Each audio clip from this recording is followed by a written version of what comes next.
Hoy!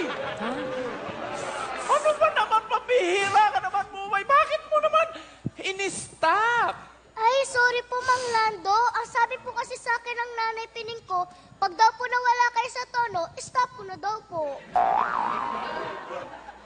Sorry Paano po. naman yung mga 5 pisong hinulog namin dyan?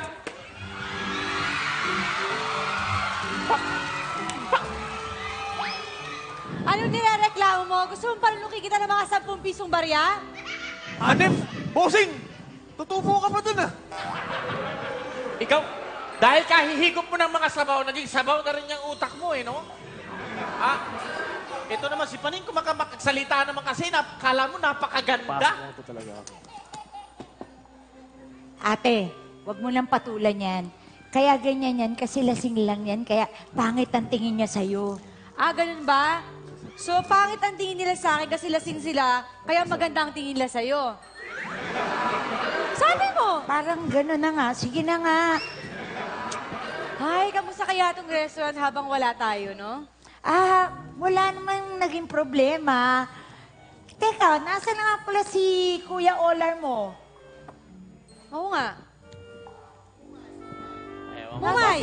Mumay, nasa si Ha? Kuya Olar mo? Ang dami niya naman pong tanong. Teka, nasaan po muna yung mga pasalubong niya sa akin? Ay, pasalubong? Naku, Wala Mumay, pasensya ka na, nakalimutan ko, ha. Oo. Mabuti ganito na lang, nila kayo magtatanong, huwag ka na lang sumagot. Sige po, kayo pong bahala. Sige po mga nanay, doon muna po ako sa kitchen. Sige, sige, Saan sige. ka? Kitchen po. Kusina po. Kitchen na naman. Bye-bye. Naku, Charing, ha. Napaghahalata ko tong ampun natin, ha. Walang ibang gustong lugar kundi sa kitchen natin. Oo nga, ate. Tsaka yung mga tanong natin, hindi niya talaga sinasagot, no? Ewan ko ba? Sobra. Ako, Charing, kailan mo ako sasagutin?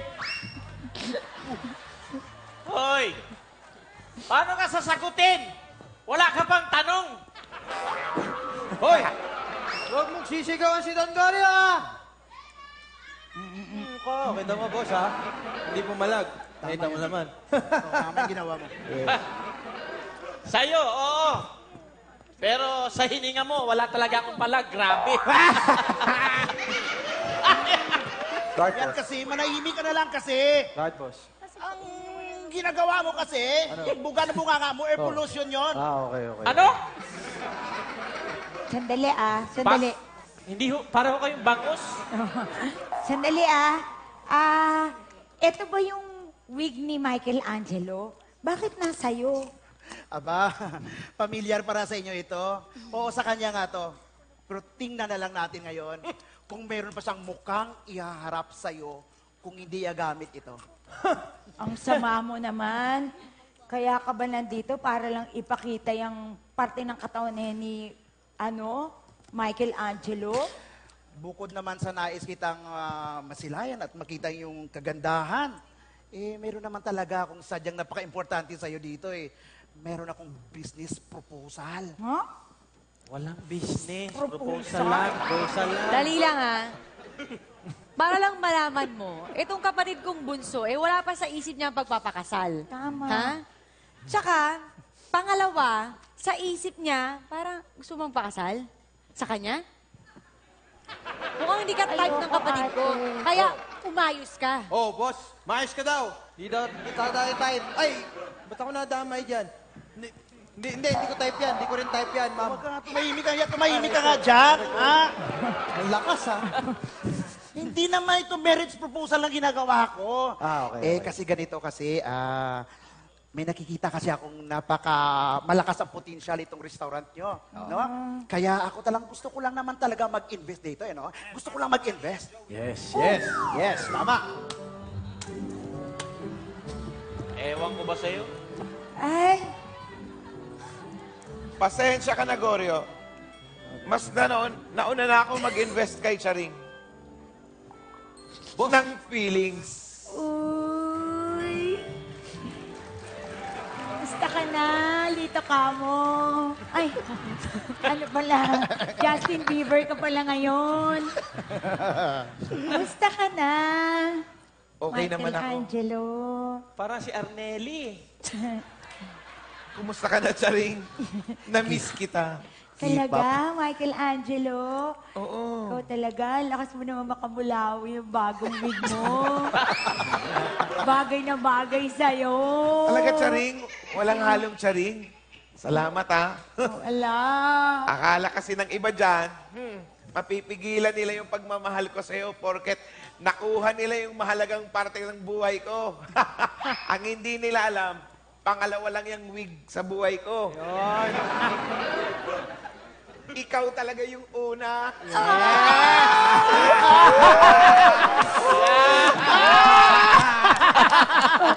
Akala mo naman talaga, kinagwapo mo yan, Michelangelo. O yun. O ikaw ha.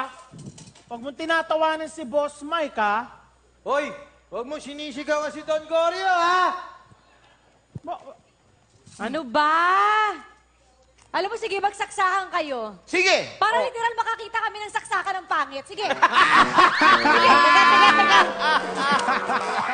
teka. Teka, ate ha. Teka, Michelangelo, sino ba tong kasama mo? Tibbs. A pleasant morning to all of you. My name is Ermin Guard, the bodyguard of Boss Mike. 25, Bulacan. Oh. Ermin, guard. Opo, Bodyguard mo siya. opo. So, ibig sabihin talagang mayaman ka? Ganon? Alam mo naman, Hipag, Uy, pagkagan? hindi naman mahalaga yung malaman yung mayaman yan eh. Alam naman ng lahat dito na ako talaga ang mayaman. Di ba? So, interesado ba kayo sa aking proposal? Siguradong papayag sila kung hindi ikaw ang mag-aalok.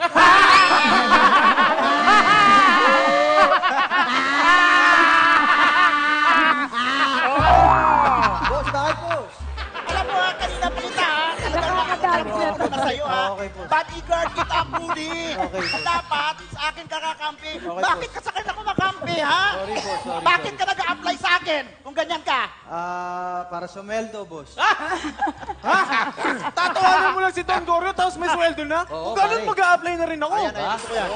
Ikaw, loko-loko ka rin eh. Para ka rin mawawalan ka pa ng oras para tumambay niya pag nagtrabaho ka. Shut tayo! Oo nga, no? Sige, hindi na. Alam mo, Budi, Yes, ma'am. Budi, Yes, ma'am. sana di ka na lang naging bodyguard. Kasi actually, excuse me, Baka masyado malapit yan, ma'am, ha? pwede kang artista eh. Pwede! Ma'am, pwede na ba ako si Ding Dong? Pwede ba? Parang pwede. Ako nga hindi nag-artista eh, na may ganito. Ito pa. Sandali. Pwede ka rin eh. Pwede rin. Na may damay? Pwede ka rin. Pwede kayong dalawang Pwede. mga artista. Talaga?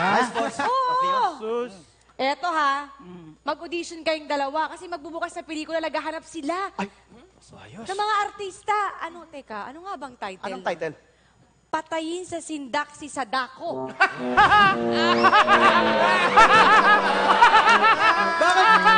Bakit parang sinasabi mong mas pangit pa kami sa multo, eh.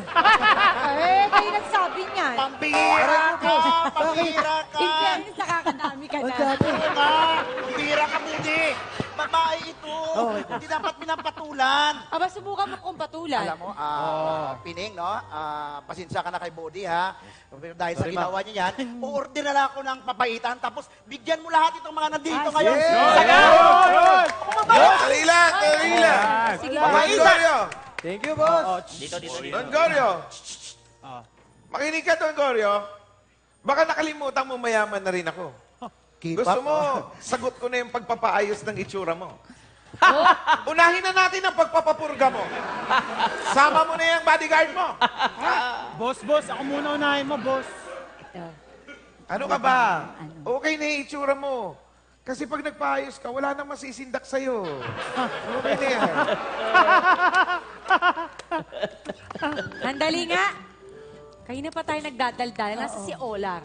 Oo nga eh. Kanina ko pa nga hinahanap, di ba Wala ba ate? Ewan ko ba dyan kay Olar? Parati na lang nawawala. Hello? I miss you. Oo na.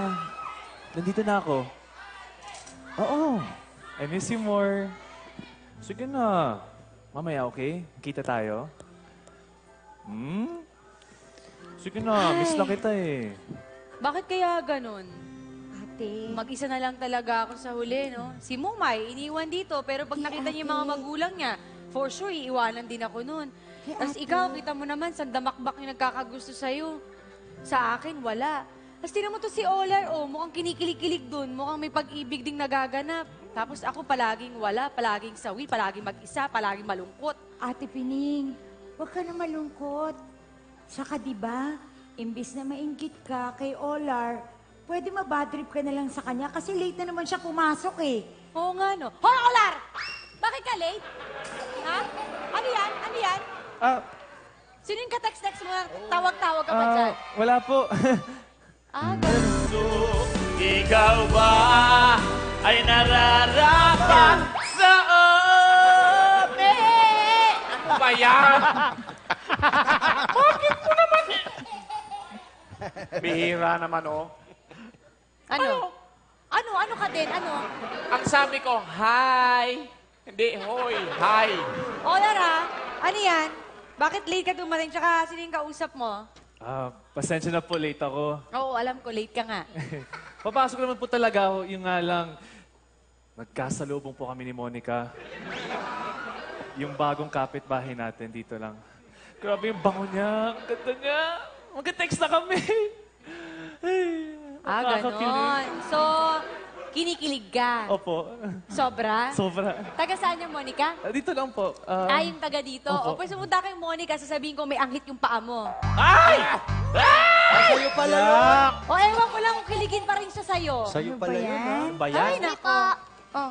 Ay, Speaking of paa, Oh, pagsabihan nyo nga po ulit yan si Kuya Olar. O, bakit? Kasi po, iniwan na naman niya yung medyas niya doon, yung nakababad. Sa kitchen, iniwan niya. Ay, nako, alam mo, masanay ka na kay Kuya Olar mo. Ganun talaga siya. Pag nakikita mo yung medyas nakababad sa tubig o kung saan man, ikaw na kusang magtapon. Ay, sobrang sorry po.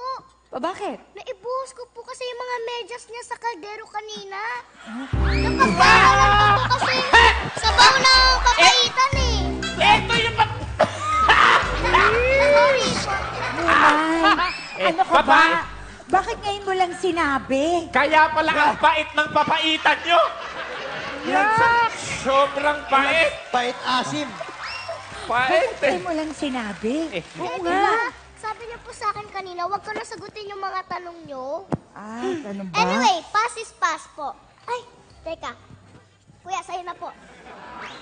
Bakit? Nga po pala, meron po ulit binigay sa akin na sunod yung talaga? lalaking gwapo kanina sa labas. Wow, ate! Yan! Tinan mo nga, Talaga tinan mo. ba? Tinan mo nga, Sige, tinan mo nga. kadali mo. Basahin Oo, ka, dali. Basahin mo, dali. Basahin mo. Ito na po ah. Wala pa po. Wala pa. Sige. Malapit na tayo magharap, mahal ko. Nasasabik na akong hawiin ang malapilukang mong buhok patungo sa likod ng malabuan sa ganda mong muka. Buwan? Baba? Alam kong naiinip ka na at napagdesisyonan ko na personal lang sabihin sa'yo ang nilalaman ng puso ko. Sandali. Sabi mo kanina, malapilukang buhok. Tapos malabuang mukha. Ay! Paano mangyayari yun? Naghana shampoo ako, tsaka hindi naman kahabaan yung baba. Kasakit sa kasing-kasing. Charing! Nailanad mo sa buhay. Ano? Basta malabuang mukha? Charing? Charing? Ako? Ha? Ako? Kumakanta lang naman kami. Sige na. Pero, kung ako man yung tinutukoy ng sulat na yan, tingin niyo ba kikiligan ako sa pagkakadescribe niya sa akin? Ako, lagi na lang ako. Bakit ako na lang lagi yung kinababaliwan niyo?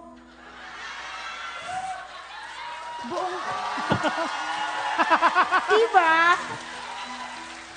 Buong buhay ko, palagi akong pinagkakaguluhan.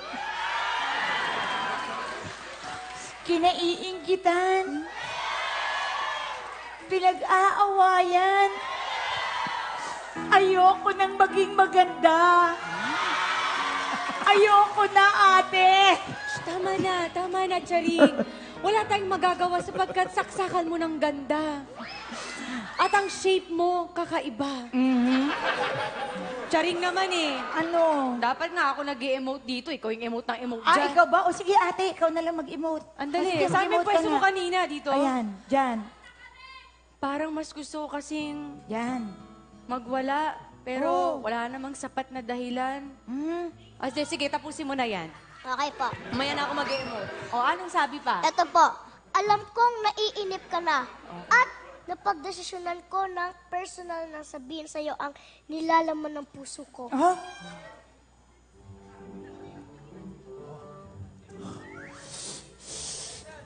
Eto pa po, huwag kang lumingon-lingon. Ay, Wala okay, ako ngayon okay. sa paligid. Bakit niliwanag Apo, niya? eto na. Sa susunod na linggo pa kita mapupuntahan. Pero maniwala't kahit hindi, ikaw lang ang palaging nasa isip bago matulog sa gabi at sa pagising ko tuwing umaga. Huh?